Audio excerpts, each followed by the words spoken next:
This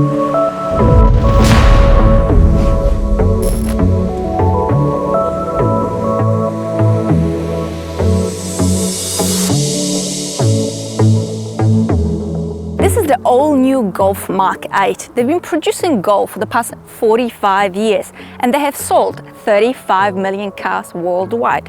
So they've got to be doing something right.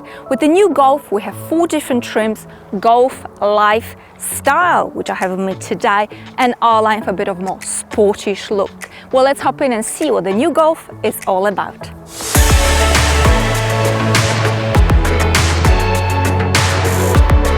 So let's launch this wild animal, shall we? I've got my magic box from Race Logic. Very good. We are in sport mode. The gearbox is in a sport setting. We are a little bit uphill, but nevertheless, let's give it a go. So foot on the brake, foot on the throttle. Let's warm it up and off we go. Come on, Golf. Show me what you've got.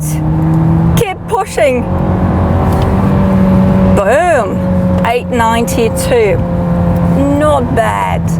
150 horsepower, not bad. Of course, I'm greedy to have a faster car, but this is pretty good. Obviously, it's also down to the driver. I'm not gonna comment on that.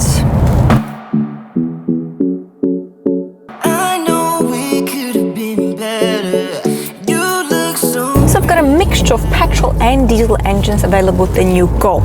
What I've got with me today is a brand new engine, 1.5 eTSI. E stands for mild hybrid. This is a petrol engine that pumps 150 horsepower and it's got a small electric motor fitted to it. That essentially saves you money, because what happens is when you're going relatively slow, the system tells you foot off the accelerator.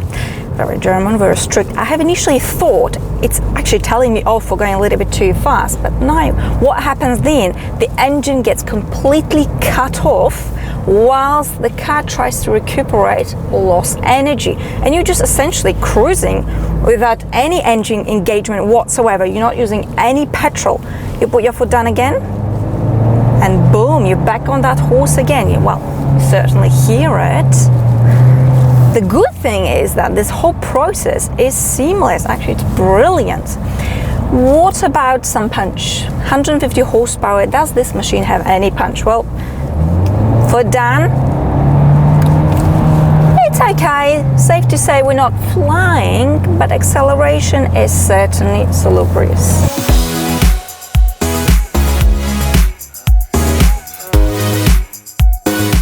What about being a passenger in the new Golf? Well, we've got exactly the same amount of space back here as in Golf Mk7. I've adjusted both seats for my height, which is 1.7 meters, 5.6, and I've got pretty good leg room, very good headroom, some pockets in here, lovely. What about the third person? Well, you've got this big hump here on the floor, so it's so sorry. But overall, there's plenty of space and I like it.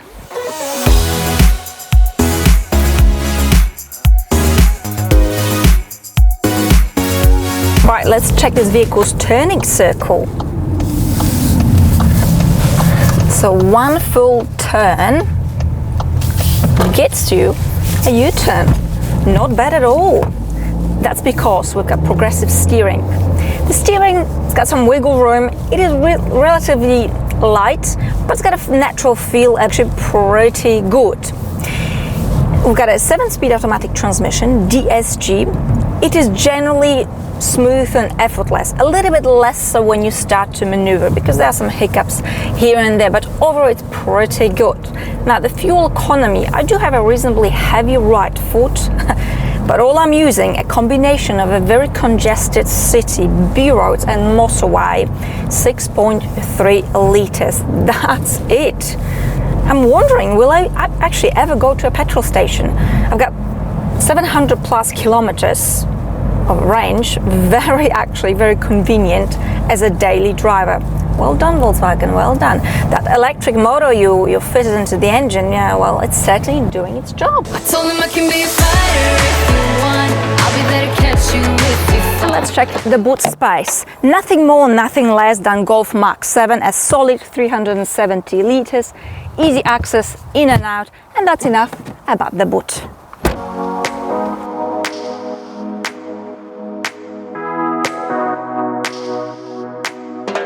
This is actually a pretty good long distance cruiser, easy, comfy, relaxing. The ride is quiet, the ride is reasonably smooth. The car manages to absorb most of the bumps and imperfections on the road. You do feel some big ones, of course. The car sits lower, this is not an SUV. The visibility is very good, you see everything there is to see. Big rear window, and there you go, a very practical German machine. You know that something ain't right. Blaming me for causing your insanity. I'm pretty sure you. So as you hop inside the new Golf, it's hard to believe this was once a very conservative, traditional German car, because it's all very sleek and smart in here. I like it. We even have gesture control. Yes, clearly I'm not gracious enough for the gesture control to work. Moving on, we have voice control.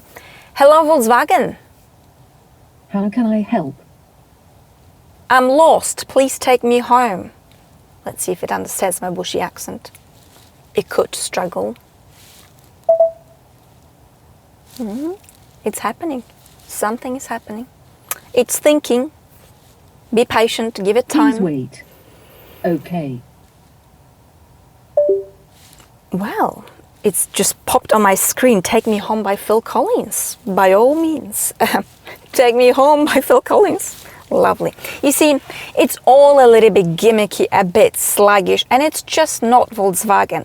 It's all car manufacturers, including Mercedes and the MBUX. Yeah, it's not there yet, let me put it this way. And sometimes it's just that much easier to press a button to get exactly what you want. Well, what if you don't have buttons to press? Oh dear. Well, you just swipe left or right. Double press for heated seats, double press to turn it down, double press to turn it down, and double press to turn it down. It does take a while to get used to it. It's a little bit touch sensitive, but I promise you, with a bit of time, love, and patience, it will love you back. Anyway, moving on. So I've got this petite gear lever. I like it. Saves lots of space in here because you are given an additional shelf in here. And I keep my nail pin to moisturize my cuticles on the go. I also keep my lipstick in here.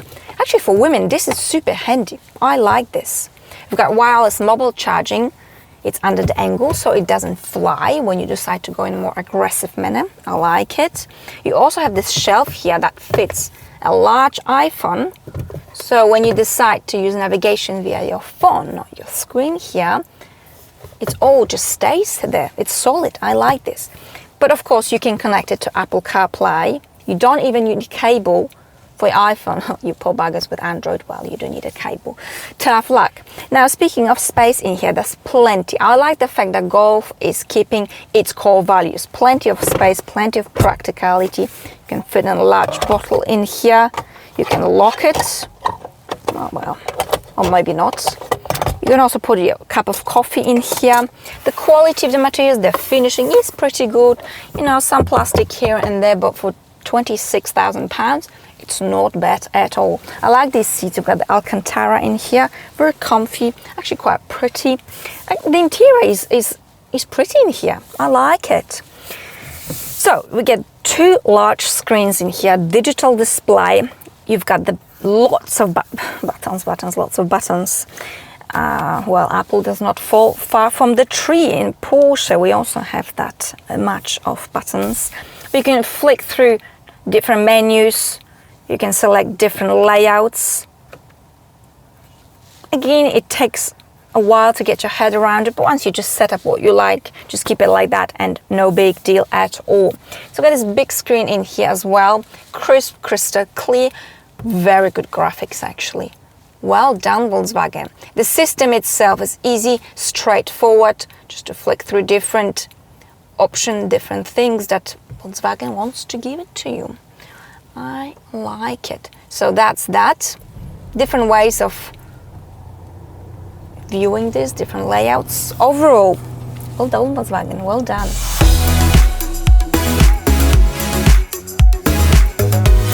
So So I have 4 different modes: eco, comfort, sport and individual. In the individual mode you can mix and match your settings to suit your needs and whatever your heart desires. But for the moment, let's pop you into sport mode. Foot down, let's see what you've got. So the throttle response is definitely quicker. You've got more weight added to the steering. The car actually grips really well. The gearbox is quicker, but perhaps not quick enough for my liking. I certainly can't quite keep up with my heavy right foot, but you've got the paddle shifters that do come to the rescue, which is brilliant. Now, is it safe to say that this car is fun to drive? It's very difficult to build a car that's front-wheel drive, that's not exactly light, that's got only 150 horsepower, and make it fun. Very few manufacturers have actually achieved it. You know, this is a great all-rounder. Now, how much does this pleasure going to cost you? Well, in the UK, it's just over £26,000. This particular model automatic gearbox with the electric motor attached to the engine. It's actually reasonably well priced. I like it, but I just wish it had a little bit more flair. Is it unfair to expect a practical, solid German car to have a little bit more flair and flamboyancy? Probably.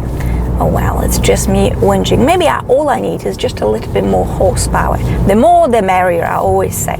That's enough for today. Thank you very much for watching, and I'll see you next time. Bye!